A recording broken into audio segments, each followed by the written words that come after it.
This man here who calls himself a pastor, calls for violence to get Trump back as president. This is all about power. And if they can emotionally control you through religion, which they have done for so long, that gives them even more power over you mentally and physically.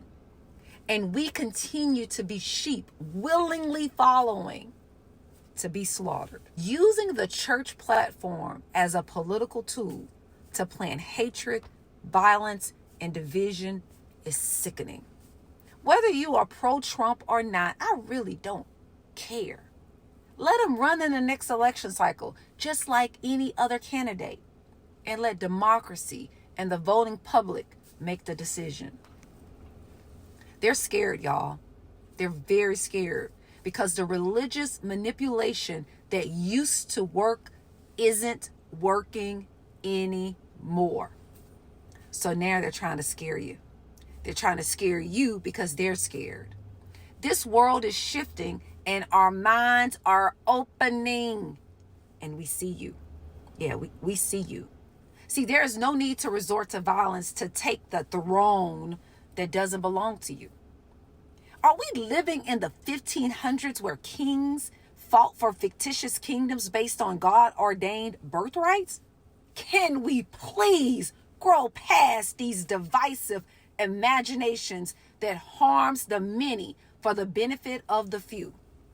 It's no wonder so many of us are finally opening our eyes to this bullshit and to religion. Oh my goodness, I'm so glad my eyes are not covered by that anymore. And the more of us whose eyes will open, we can continue to see that this is straight bullshit.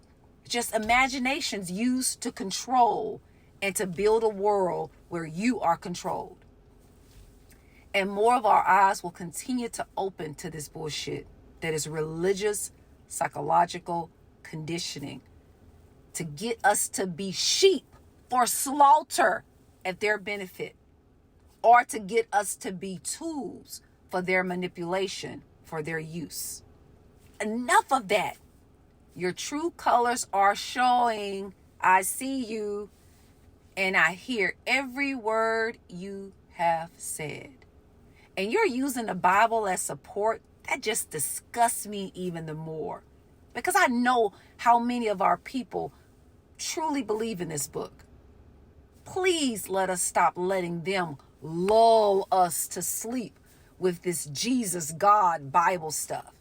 Because what they are showing us is that they get to use their imagination to decide what Jesus, God says to do or not to do.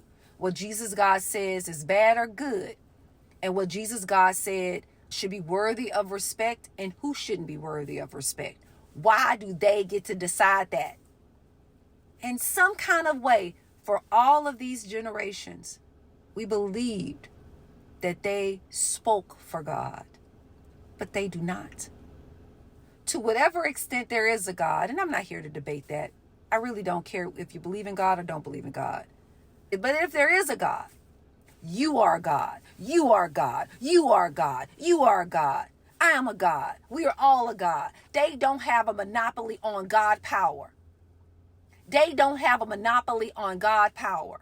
We have to begin to use our own imagination and speak for ourselves about ourselves, because they have already shown that they will beat your ass and say God told them to do it to protect what they imagine belongs to them alone.